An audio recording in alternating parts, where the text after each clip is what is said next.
Potohar is a historically significant region in northwest Punjab of undivided India, and which now lies in modern day Pakistan. Potohar region dates back to ancient India. It has witnessed the arrival of Aryans, Mughals, and many other rulers into the Indian subcontinent. This ancient history has shaped Potohar to become one of the most flourishing and progressive communities.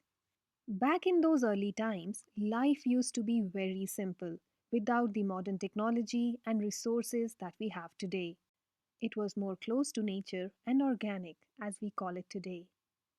Families grew their own food and cultivated their livestock to feed themselves.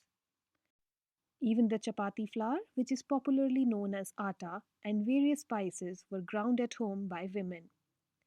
While the men went out either to work in the fields or for jobs in the army, the women managed the household, raised children, took care of elders, and served many other roles to support their husbands and extended families. Mothers would spend time with their children after school and check on their health and well being. Young girls would often help their mothers and aunts in household chores like cooking and cleaning. Some of these household activities became opportunities for women to spend time with friends and female relatives. As there was no running tap water or electricity, women and girls would go to the canal or the village well to collect water. This would be their time to check on each other and share family news.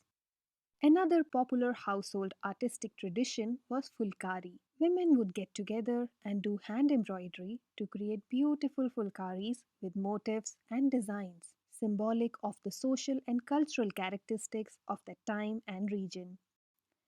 Later on, with the advent of Christian missionaries, knitting was popularized in northern India. This cottage industry helped women to become independent even though they were not so educated. These traditions were a way for women to show their skills, and it also helped to strengthen their identity in the society. ਮਾਵਾਂ ਤੇ ਧੀਆਂ ਰਲ ਬੈਠੀਆਂ ਨਿਮਾਏ ਕੋਈ ਕਰਦੀਆਂ ਗੱਲੜੀਆਂ ਮਾਵਾਂ ਤੇ ਧੀਆਂ ਰਲ ਬੈਠੀਆਂ ਨਿਮਾਏ ਕੋਈ ਕਰਦੀਆਂ ਗੱਲੜੀਆਂ ਨੀ ਕਣਕਾਂ ਲੰਮੀਆਂ Long before family therapy and psychotherapy were formally established, the close knit environment in a Potawari society created happy individuals who went on to grow up and establish the next generation Potawari community.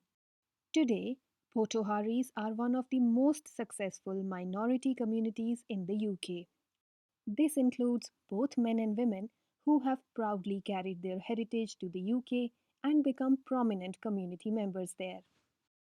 Although the women in general had to work extra hard to prove themselves while making significant contributions to the society. Potawari women in the early 20th century were not very educated, but gradually parents started encouraging their daughters into higher education. During the 1970s, few Potawari women started receiving recognition for their work and contribution in the society. One of them being Mrs. Kailash Puri, popularly known as the Asian agony aunt. She was a pioneer of her time and boldly called out against patriarchy. A disruptor in her own might, she led the way for many women to become self reliant and independent. I've never worked yet with a woman who didn't go the extra mile. I remember growing up in the heart of East London. I'm a proud East Londoner. Growing up feeling like I was growing up in quite a multicultural, diverse area, but never seeing Asian women in the mainstream. I never saw them on TV screens. I never saw them in movies. I never saw them in books, in literature, in nonfiction. And they definitely weren't in the classroom either. However, I looked at the women in my family, I looked at the Sikh women from the history that I was learning at home, and I knew there was incredible Asian women, but where were their stories? And so women end up being excluded because women are also balancing work and home life. They're not the ones who are necessarily out making sure that they're front of mind of every journalist or every senior man. And so what we did was we founded the Fabian Women's Network, which is all about putting women's voices at the heart of our politics and our voice, but also to create opportunities where women who wanted to achieve change could have a network to be supported by other women too. And the truth is that no government, no political party can achieve its goals without the involvement and the engagement of women. And no world can build peace without and peace in whether it's nationally, internationally, or our communities without women. And women have the strength and the power to help change the world. We see that every day. And for a member of parliament, I want to give this message that in truth, when we stand up in parliament, we do so with the support of our communities. We do so with the advice and the wisdom of others who come to us and talk about their lives and talk about challenges. And I believe very strongly that we stand taller when we have the voices of women in our communities standing there with us, telling us what they think about the challenges that their families are facing, but also the great affairs of our state and the welfare of our nation. One of the other narratives that I wanted to try and challenge was, especially from the work that I do in gender studies and in feminism, was that I was really tired of seeing how white Western feminism was depicting South Asian women. And so often a lot of the narratives out there, especially in white Western feminism, were saying that if brown women wanted to be independent and strong and fierce feminists, that they would need to leave their culture and their faith and their heritage behind, and they would need to come closer to whiteness to do that. But I wanted to challenge that, because in no way do we need to lose all the incredible parts of what make us who we are, our history, our heritage, our families, our cultures, our faith, to become a strong woman. If anything, those things are the exact things that make us so incredibly strong.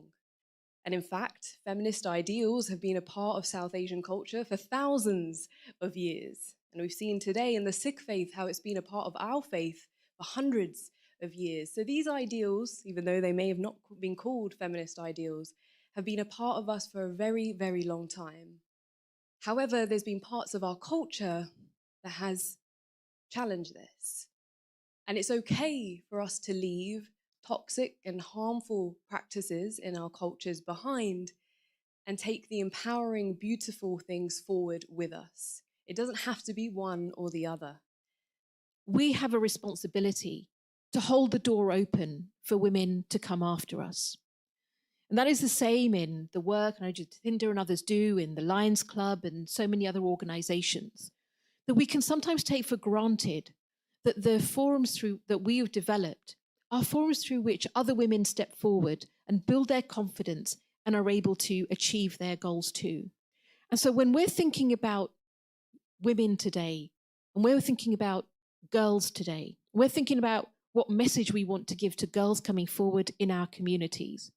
When a girl sees a woman in a job, maybe journalism, maybe in business, maybe in public services, maybe in the arts, when they see a woman doing something that they never thought they could do because the world may not let them, I can guarantee you, because I know it and I've seen it and I've heard it, they see a woman like them and they say that is a place and a job for me. Whoever you are and whatever you're doing in life, you really need strong female role models, particularly your mother. Because I think, working flat out, whether you're hungry, you haven't slept, and it's been days, and not complaining, and juggling 20 things at the same time, and, carrying on even when life is really hard because you feel like you've got to bring bad people to justice or you've got to try and make the world a little bit fairer. I realize all of those traits are things that I grew up with. They're sort of, they're in the DNA.